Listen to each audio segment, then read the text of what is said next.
Welcome to Road Trippin 2022. Alaska is our home, and let's face it, it's huge, and, well, there's a lot of open space.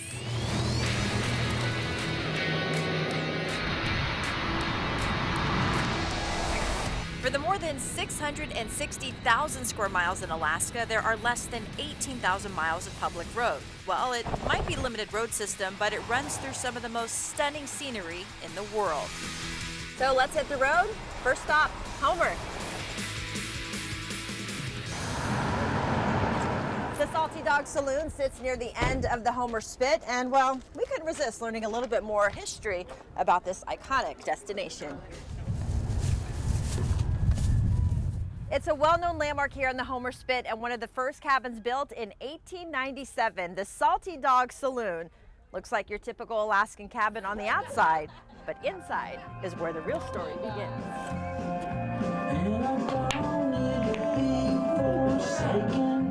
Shabby nautical chic. I don't know exactly what you would call it. It's like taking a step back in time. Pictures, trinkets, signed money, and more are a part of what make this bar unique.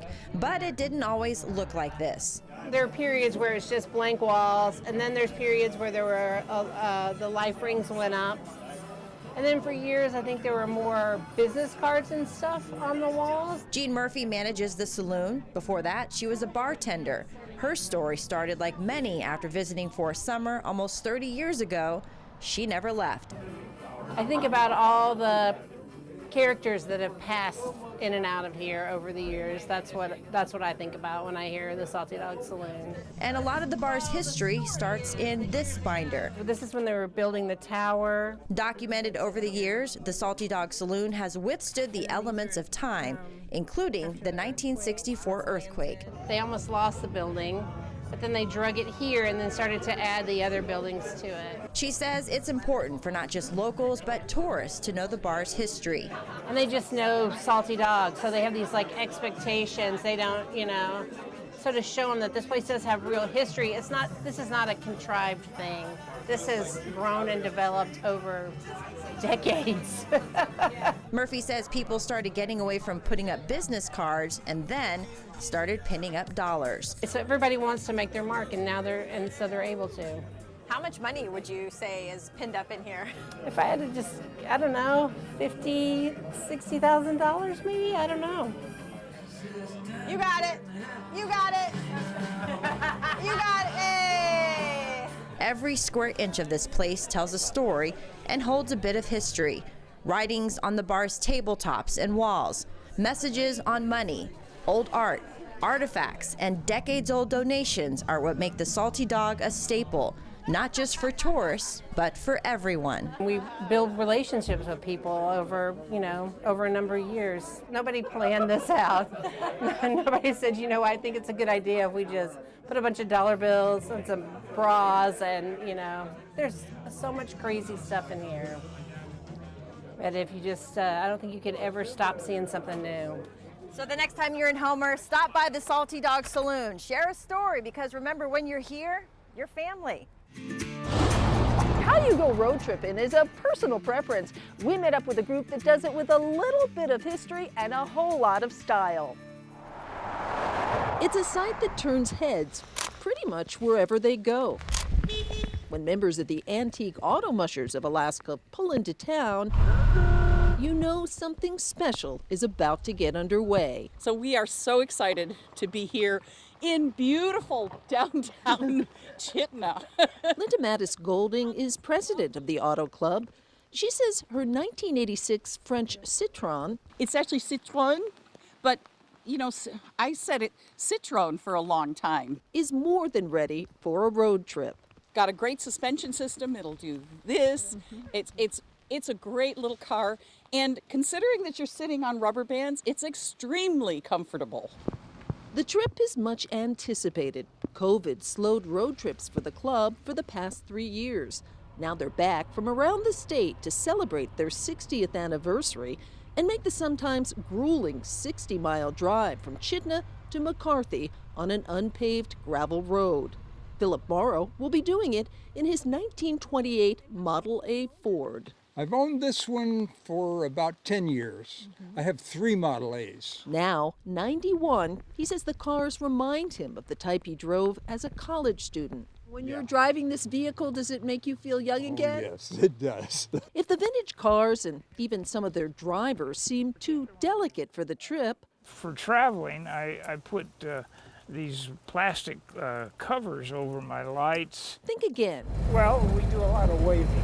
Art Isham and his wife Tamia have put some major miles on their 1930 Ford Model A. We go down to Homer, we've gone to Soldovia, we've gone to Cordova on the ferry, you name it, we've been there. The Ishams own 11 vintage cars, It's almost like an addiction. and they like taking them out on the road. This time, they brought extra gas and several spare tires. When we went to McCarthy one other time, I got a flat, and so we want to be prepared this time. For the most part, vintage car owners say they're used to handling problems on their own. Of course we are. We're old car people. And with this trip in particular, they're looking forward I think it's going to be fine and it's going to be fun. to finally getting back on the road. Homer is a popular destination, not only for tourists, but even more so Alaskans. And when you're here, you head to the Spit. We find out what makes this tiny stretch of land unique. Constantly evolving and subject to natural forces, the Homer Spit is one of the more unique areas in Alaska and the second longest spit in the world. It starts with a jut of land, or in this case, a glacial moraine, where the glacier stopped and then receded. It left this rubble pile in front of it. Geologists estimate that the spit was created around 15,000 years ago, not only creating the narrow piece of land that is well known today, but carved out Kachemak Bay. And so that created the beginning of the spit. But it's fed by materials that are eroded off the bluff all the way from Anchor Point. And those currents carry those materials all the way down the length of the spit and then eventually dump them out into deep water. Harbor Master and Port Director Brian Hawkins says this is a continual cycle year-round as the spit builds up during the summertime with winter storms tearing it back down. You can see here the sediments are actually being transported in the water. You can see the muddy water full length of the spit, and they are traveling down here to the very end and then being carried out into deep water. 800,000 cubic yards of material travel through the currents that feed the spit.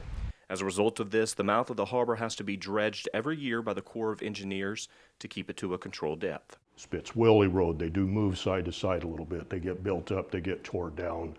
Sometimes they even get breached through a major storm, but then they'll kind of self-heal and reshape over time. If it wasn't for the very deep waters of Kachemak Bay where the sediment drops off, Hawkins says theoretically the spit could extend across the bay, coming in at just under 8 miles in length. But even at 4.5 miles long, the spit continues to be a focal point for those who come to Homer. You know, families can have affordable vacations, and we build what I think is a multi-generational customer, and that those kids bring their families back too. And so something for everybody, I think. That's the unique thing about it. While receding glaciers and rising waters threaten many vacation areas across the world, the spit is actually growing. Hawkins says the weight of the glaciers being lost to climate change is actually causing the land to rebound faster than the sea level is rising. Things would be a lot different here. From a history carved out by ice, the very spit in which receives thousands of tourists a year now creates lasting memories for families to enjoy all that Alaska has to offer. Alaskan oysters are amongst some of the freshest in the marketplace. Now the reason? Because the waters here are so cold. Now I have to admit, I had never tried an oyster. That is until I took a boat ride across Kachemak Bay.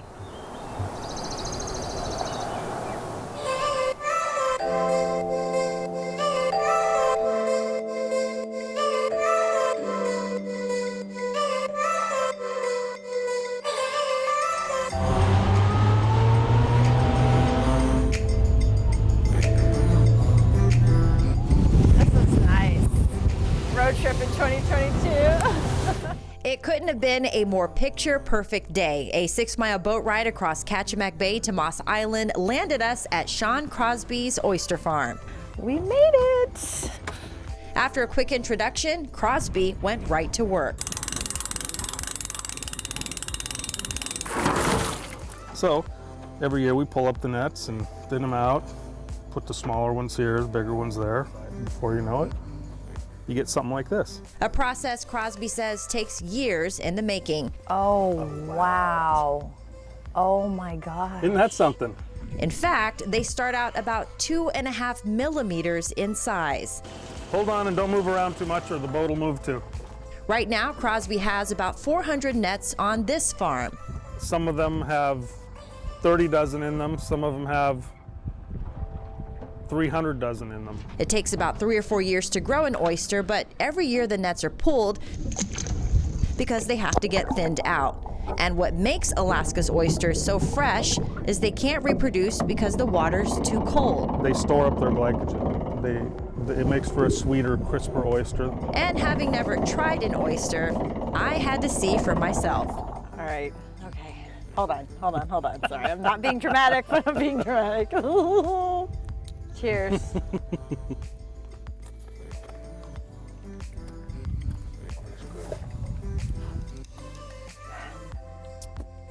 It wasn't terrible. Did it? Woo, I did it. Those are really good. Oh, wow. Salty, that cucumbery, fresh. Okay, I didn't die. Thank you, that was awesome. So now we're gonna go to the restaurant and try them. Broken Oar, Homer, Alaska. All right. Be there. Thank you, let's go. Thanks, Sean. Bon appetit. All right, so if you want to know where to get some of the freshest oysters in the States, Homer is where it's at. Cheers.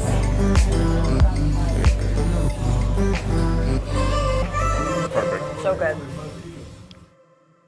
From McCarthy to the Seward Highway, Nome to Homer, Alaska continues to amaze and impress. But it's not just the scenery, it's the people we meet along the way. We'll see you down the road, Alaska.